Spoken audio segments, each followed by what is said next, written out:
Qu'est-ce qui se passe entre deux patriarches de la province de Kwango, Matadi Wamba et Mbosso s'arrachent les cheveux?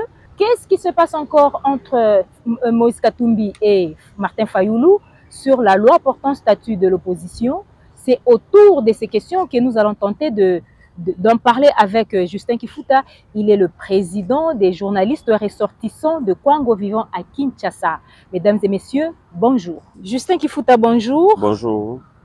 Vous êtes président des journalistes ressortissants de la province de Kwango, vivant à Kinshasa. Exact. Nous entrons directement dans le vif du sujet. Il y a des déclarations qui tombent par-ci par-là concernant les conflits entre Matadi Wamba et Christophe Mbosso Nkodia. Pouvez-vous nous expliquer qu'est-ce qui se passe concrètement entre ces deux patriarches? Merci beaucoup. Je voulais rectifier quelque chose. Il n'y a pas de conflit entre Matadi Wamba et Mbosso. Matadi Wamba et Mbosso, ce sont des amis de longue date. Ils ont grandi ensemble, étudié ensemble. Il n'y a pas de conflit. Il n'y a pas de conflit, mais il y a des déclarations. Oui, je voulais maintenant expliquer la déclaration dont vous avez suivi, que la jeunesse congolaise n'a fait aucune déclaration. Il n'y a pas de déclaration concernant la jeunesse congolaise parce que je sais que vous parlez de la lettre de Matadi Wamba envoyée au président de la République et le président de l'Assemblée nationale réclamant le doyen d'âge de politiciens congolais vivants. Mais Matadi Wamba n'a pas réclamé de poste. Il a juste, sa demande c'est juste pour honorer l'image de la province du Kwango. Parce que la province du Kwango, l'image de la province du Kwango a été ternie à l'Assemblée nationale. Vous avez suivi comment les gens chantaient. Lorsque les gens chantaient à l'Assemblée nationale, quand le président de l'Assemblée nationale a demandé aux militants de se calmer au balcon de l'hémicycle de l'Assemblée nationale et demanda à un patriarche comme Christophe Mbosso de laisser sa place pour aller calmer ses militants. C'est toute la province qui a été humiliée. La province. Et en ce moment-là, ce n'était pas un cas individuel, c'est toute la province. Moi, je suis congolais de naissance, de père et de mère, 100%. Je ne peux pas aussi cautionner ça. Ça dit que c'est la province du Kwango qui a été humiliée. Alors, le président de l'Assemblée, le deuxième vice-président de l'Assemblée, en étant membre du bureau, il ne pouvait pas adresser une correspondance. Alors, son ami qui est hors l'Assemblée nationale, qui n'est pas député pour le moment, c'est à lui maintenant la charge de revient pour redorer maintenant l'image de notre province du Kwango. C'est pourquoi il s'était concerté, Mbosso Nkodia et Matadi Wamba, avant de demander pardon au président de la République, le président de l'Assemblée nationale. Matadi Wamba est patriarche comme Mbosso est patriarche. Ce n'est pas question de se réconcilier, ce n'est pas question de demander l'autorisation. Il a consulté certains notables du Kwango avant d'adresser cette correspondance. Moi, de ma part, je pense que c'était juste pour honorer l'image de notre province qui a été ternie ces jours-là. Mais ça n'a pas plu au camp Mbosso parce que les jeunes Congolais ont fait une déclaration attaquant Matadi Wamba. Moi, je pense que toute action ne peut pas plaire à tout le monde. Lorsque vous posez les actes, il faut s'attendre aux contestations et à ceux qui vont accepter. Donc, ce qu'il a fait, bon, certains ne sont pas d'accord, et ceux qui sont d'accord, la province continue. Et vous partagez le même sentiment que les jeunes Congolais qui ont fait la déclaration? Quel jeune Congolais qui a fait la déclaration? Parce que moi, je gère les journalistes congolais. S'il faut faire la déclaration, c'est à moi de prendre l'initiative. D'abord, de commencer d'abord à mobiliser d'abord les journalistes congolais avant d'aller dans d'autres couches. Et quel journaliste congolais que vous avez vu dans cette déclaration? D'abord, je voulais vous dire une chose, cette déclaration nous a mis mal à l'aise dans le sens qu'une déclaration qui a été lue par un Kassaïen. Oh, c'est vrai. Un Kassaïen qui s'appelle Joël Nomankwe, un journaliste qui passait toute la journée au cabinet de Matadi Wamba pour chercher le $20. C'est lui qui a lu, c'est lui qui est à la base de ces déclarations. Je ne vois pas d'autres personnes qui étaient dans cette déclaration. Mais moi, je vois d'abord Joël Nomankwe. Et quelle audace! Comment il a pris ce courage de faire la déclaration? Il est proche du président le deuxième vice-président Mbosso, c'est pourquoi peut-être il a pris le devant. Peut-être vous, les jeunes Congolais, vous avez traîné. Quel jeune Congolais qui a traîné? Un jeune Congolais bien éduqué, instruit, ne peut pas faire la déclaration contre un patriarche. Un jeune Congolais, je vous dis, même cette déclaration a été lue par un jeune Congolais. Nous allons le qualifier un jeune Congolais mal éduqué, mal instruit. Un jeune Congolais, les deux patriarches ont des problèmes. C'est comme vos parents. Papa et maman à la maison ils ont des problèmes et l'enfant prend le devant pour faire la déclaration contre un autre parent. Matadi Wamba et Mbosso, ce sont nos patriarches. Et ce sont les gens qui reflètent l'image de la province du Congo. Moi, Justin, je prends le courage de faire la déclaration contre un patriarche. Même si c'était pour Mbosso. Je ne pouvais pas faire la déclaration contre Mbosso. Je ne peux pas le faire. Je ne peux pas faire la déclaration contre Matadi Wamba. Tu vois? Donc, ces jeunes-là, tous ceux qui étaient dans cette déclaration, si réellement ils sont du Congo, ce sont les Congolais mal éduqués et puis mal instruits, mal élevés. Mais il prend la défense de leur chef. Quel chef? Mbosso. Il prend la défense de quel chef? Parce que Mbosso, c'est l'ami à Matadi Wamba. Mbosso, c'est un frère de Matadi Wamba. Toi, tu prends le devant tant que qui? Pour eux, c'est parce qu'ils se connaissent. C'est que Matadi Wamba a fait pour eux, c'est un acte de trahison. Je te dis que Matadi Wamba et Mbosso peuvent se réconcilier aujourd'hui. D'ailleurs, il n'y a pas de conflit. Ils vont se concilier autour de quoi? Parce qu'il n'y a pas de conflit. Matadi Wamba a juste fait une démarche pour honorer l'image de la province du Congo. Est-ce que qui vous a dit que vous avez vu un communiqué de Mbosso publié qu'ils ont des conflits avec Matadi Wamba? À chaque fois qu'il avait des problèmes ici à l'Assemblée nationale, vous ne voyez pas de communiqué. Est-ce qu'il a publié, même son fils, ses enfants, les enfants biologiques de Mbosso ne peuvent pas faire ce que ces gens-là ont fait. Les instruits, les enfants mal éduqués, mal élevés. Hein? S'attaquer à un patriarche, utiliser un Kassaïen comme Joël Nomakwe, pour un Joël Nomakwe qui suivait Matadi Wamba ici au Parlement derrière pour avoir 10 $. Il passait la journée dans son cabinet à Gombe là-bas pour avoir 10 $, 50 $. Et c'est Joël qui a pris maintenant le courage et soutenu par les jeunes Congolais mal instruits, mal élevés, pour faire la déclaration contre Matadi Wamba. Vous soutenez cette démarche? Alors pour mettre fin à toutes ces tensions, qu'est-ce que vous envisagez, vous, les jeunes de la province de Congo? Non, nous, de notre part, nous avons déjà envisagé une démarche. Nous avons déjà une correspondance qu'on comptait déjà déposer au cabinet du président du deuxième vice-président de l'Assemblée et puis au bâtonnier national. Et pour voir comment le réconcilier par rapport à cette situation. Mais à notre grande surprise... Vous allez créer une rencontre entre... Non, on va le créer. Pour le moment, ça devient difficile dans le sens que lorsque ces gens-là ont pris le devant de faire la déclaration, ça devient difficile parce qu'en ce moment, lorsque le bâtonnier a suivi aussi la déclaration, il n'est pas content. Est-ce qu'il va nous écouter pour se réconcilier avec son frère? Bien que c'est une démarche qui continue, on va le faire. On va toujours le faire, mais il est content de voir ces jeunes-là faire la déclaration contre lui. Et puis, dire que non, Matadi Wamba cherche du boulot. Matadi Wamba ne peut pas chercher du boulot. Il cherche du boulot chez qui? Matadi Wamba est avocat. Plus de 50 ans, il est avocat. Il est avocat de la République. Il a plus de 100 contrats dans des entreprises, je vous dis. Sans compter la République. Il touche l'argent de la République tant qu'avocat. Ça, c'est son métier. La politique n'est pas un métier, hein, mais l'avocature, c'est un métier. Il touche de l'argent. Et l'argent qu'il touche, pas 10 000 $, 20 000 $, des milliers de dollars. Donc, ça lui suffit de vivre. Ses enfants ne sont pas malheureux. D'ailleurs, il fait partie des politiciens qui ont bien éduqué les enfants, bien étudié les enfants. Ses enfants travaillent. Il a plus de 7 enfants avocats. Et Matadi Wamba chercher du boulot parce qu'il a adressé une correspondance pour honorer l'image de la province. Non. Bon, concernant la démarche par rapport à votre question, je pense que nous allons continuer la démarche, mais ça devient difficile pour le moment. Et par rapport à cette déclaration qu'on a suivie tous aux différents médias. Mais Matadi Wamba, le bâtonnier Matadi Wamba est le deuxième vice-président de l'Assemblée nationale. Christophe Mbosso vous regarde.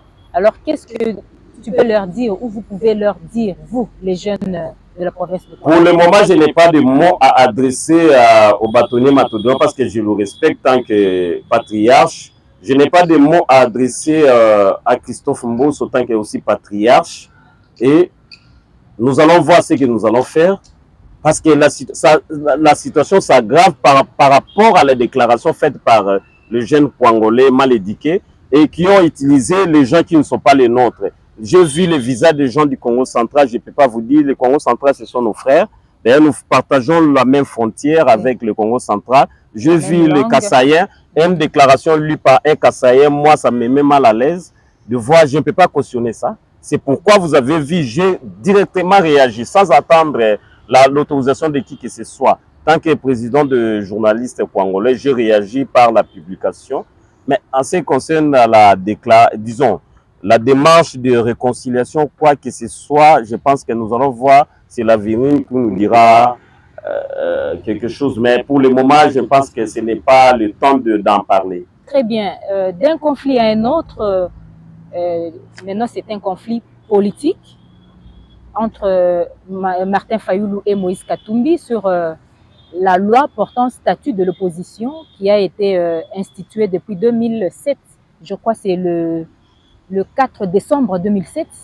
Jusque-là, ça n'a pas été mis en application. Mais actuellement, l'opposant Moïse Katumbi, accompagné de l'opposant Matata Mponyo, rédige le règlement intérieur pour booster un peu ou faire fonctionner maintenant cette loi, déjà parce que c'est déjà une loi, mais ce n'est pas tous les opposants qui sont d'accord, comme Martin Fayoulou, qui est fâché et qui a manifesté son mécontentement. Alors, Justin Kifouta, qu'est-ce que vous en dites par rapport à cette rédaction du règlement intérieur pour mettre en application le statut portant, donc mettre en application la loi portant statut de l'opposition? Oui, merci beaucoup pour cette question. Moi, je pense que la loi portant statut de l'opposition a été adoptée, je crois, si je ne m'abuse pas, c'est en 2007. Oui. Il y a plus de 17 ans, je crois, que cette loi a été adoptée. Jusqu'à présent, n'a pas été mise en application parce que, bon, vous connaissez ce qui se passe dans notre pays avec les politiques. Tantôt le pouvoir bloque, qu'on soit l'opposition, entre eux ne s'entendent pas. Mais pour le moment, je pense que ce régime a donné un peu de la chance à l'opposition d'avoir son porte-parole. C'est une chose à applaudir.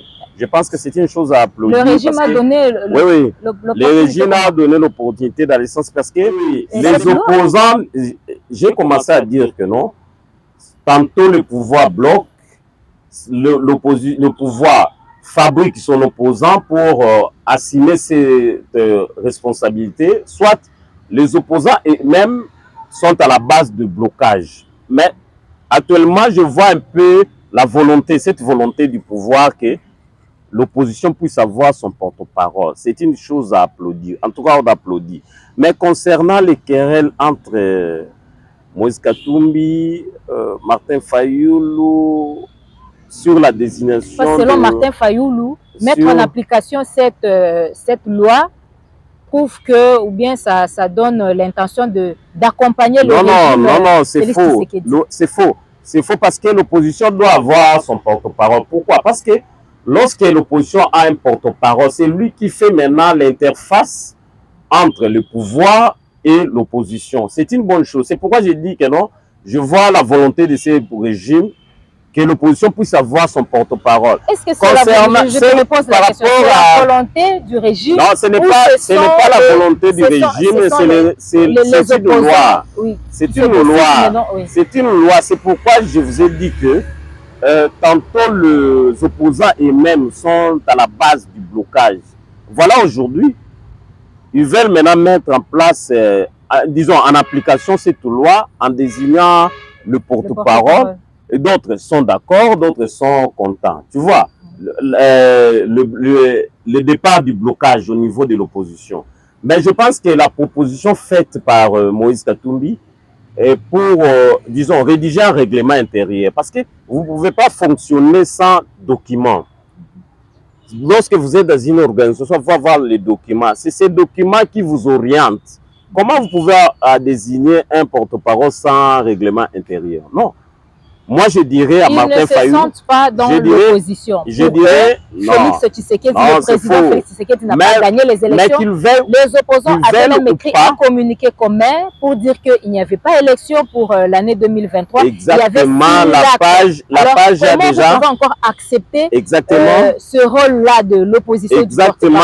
Exactement, les élections ont été boycottées par... Le résultat plutôt des élections ont été boycottées par l'opposition.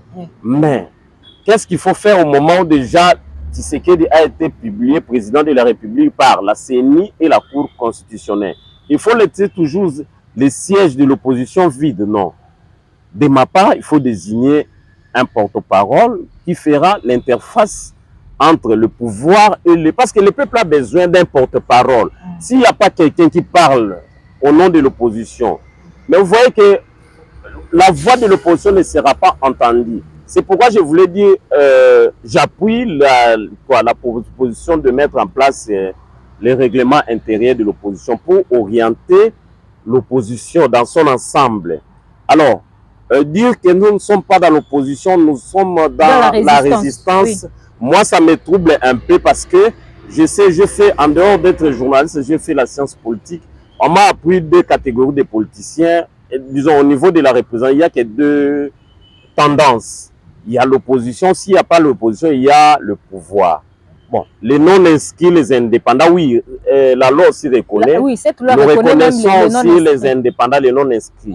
Mais la résistance a quelle place dans l'hémicycle de l'Assemblée nationale? Non, la résistance n'a pas de place. La résistance, c'est pour les sociétés civiles. C'est pour les associations qui se manifestent dans la rue. Que non, nous ne sommes pas du pouvoir, nous ne sommes pas politiciens, mais nous résistons contre les systèmes. Mais un politicien, dans l'opposition, dire qu'il est dans la résistance, ça ne se fait pas. La résistance n'a pas de place en politique. C'est ce qu'on nous a appris. Donc, Martin Fayulu n'a qu'à rejoindre les autres.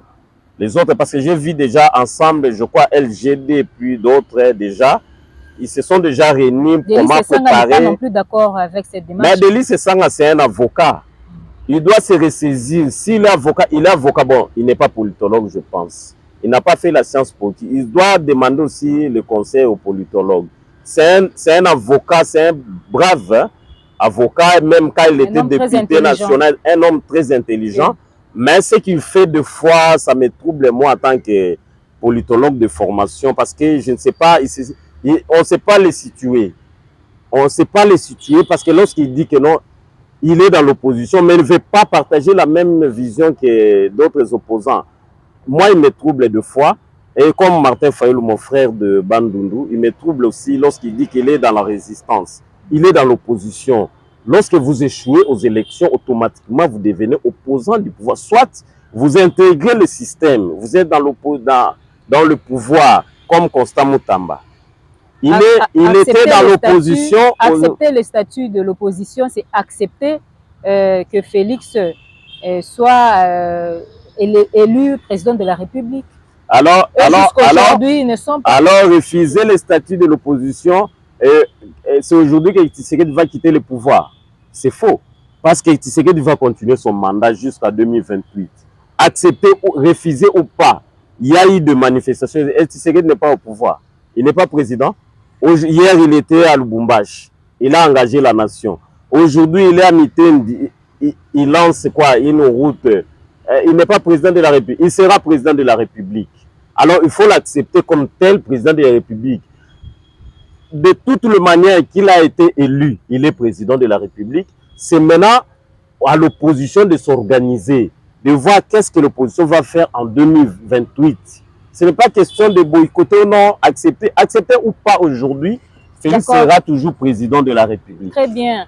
Les institutions sont en train de se mettre en place. Nous avons le gouvernement, le nouveau gouvernement. Nous avons le bureau définitif de l'Assemblée nationale. Il ne reste que le Sénat. Oui, oui. Il ne reste que le Sénat. Alors, ce nouveau départ, parce que tout est maintenant neuf ici en République démocratique du Congo pour le deuxième mandat de Félix Tshisekedi. Ce nouveau départ vous donne un peu d'espoir, vous, en tant que jeune Congolais? Bon, pour le moment, ce qui concerne le Parlement, on ne saura pas évaluer le Parlement pour le moment parce que Vital Kamerhe à l'Assemblée vient de prendre le pouvoir à peine, je crois, même pas un mois.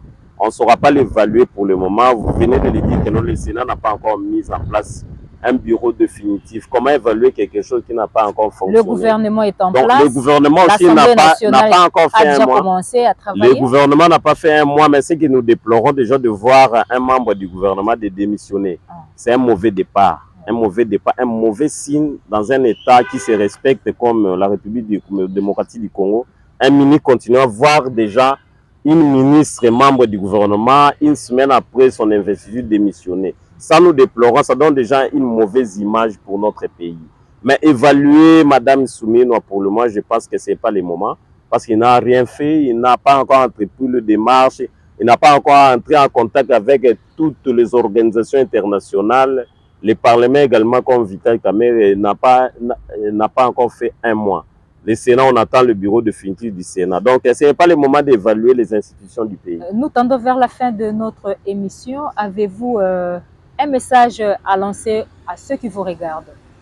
Bon, le message, mon dernier message, je dirais, je lance ce message à la jeunesse congolaise, en particulier tous les Congolais en général. Dire que et c'est le moment pour nous d'être unis parce qu'il y a un groupe de aventuriers qui s'organisent pour opérer au nom des Congolais. Alors, nous, en tant que Congolais, les Congolais, c'est un peuple qui se respecte. Donc, ne donnons pas l'occasion à ces groupes d'aventuriers qui regroupent les gens d'autres provinces pour parler au nom de notre province. Alors, réunissons-nous pour barrer la route à ces groupes d'aventuriers et puis honorer l'image de nos patriarches. Matadi Wamba, c'est un patriarche. Mbosso, c'est un patriarche. Moi, j'ai oublié quelque chose à vous dire. Moi, je suis de Kasongolunda. Je suis de Kasongolunda. Kasongolunda, c'est l'image de tous les Kwango. Parce que c'est là où siège le grand chef coutumier. Oui. Même Mbosso, monsieur Matadi Wamba, ils savent que sans Kasongolunda, il n'y a pas de Kwango. Mais nous, Dieu nous a donné l'opportunité d'avoir le pouvoir coutumier. Mais en ce qui concerne le pouvoir politique, Dieu a donné cette chance à Kenge. Donc Kenge maintenant est l'image du Kwango. Sans Kenge aussi en politique, il n'y a pas de Kwango. Donc le Kenge doit nous donner la bonne image. Le Kenge ne peut pas s'éterniser dans des conflits inutiles. Aujourd'hui, le Kenge a occupé beaucoup de postes dans ces pays. Mais Kenge, c'est non loin de Kinshasa ici. Allez à Kenge, Kenge n'a rien. Kenge n'a pas de route. Kenge n'a pas d'eau. Kenge n'a pas d'électricité. C'est la faute à qui? Oui, attends. Aux différents gouvernements. C'est notre chef-lieu. C'est notre chef-lieu. C'est notre chef-lieu. Un chef-lieu qui n'a pas d'électricité. Et pourquoi s'éterniser dans des conflits inutiles au lieu de focaliser nos attentions tous à Kenge pour que Kenge devienne réellement chef-lieu d'une grande province, d'une province qui regorge la crème intellectuelle de la République démocratique du Congo. Vous voyez, mais Kenge n'a rien. Pourquoi s'éterniser dans des conflits inutiles? Et ces gens-là qui font des déclarations, je les ai jamais vus faire la déclaration demandant au gouvernement de construire des routes à Kenge et de donner de l'eau à la population de Kenge ou l'électricité. Mais faire la déclaration pour soutirer quelque chose chez le président, deuxième vice-président de l'Assemblée, ils sont forts à ça. Moi, je suis de Kasongolunda et nous aimons nos patriarches. À Kasongolunda, nous avons aussi des vieux qui sont même âge que... Attends, qui ont même âge que Mbosso et Matadi Wamba. Mais ils ne sont pas connus parce qu'ils ne sont pas dans la politique. Mais Matadi Wamba et Mbosso sont dans la politique, ils sont connus. Mais nous tous, Kasongolunda, Kaemba, Feshi, Popo, nous les respectons en tant que patriarches. Mais je voulais voir le groupe de jeunes, les associations de jeunes congolais, faire des déclarations demandant au gouvernement de donner de l'eau et l'électricité à Kenge. Merci. Et de faire des déclarations pour soutirer de l'argent Amboso. Ça sera votre mot de la fin. Merci Justin Kifouta d'avoir répondu à notre invitation. Mesdames et messieurs, merci d'avoir suivi cette émission. Au revoir.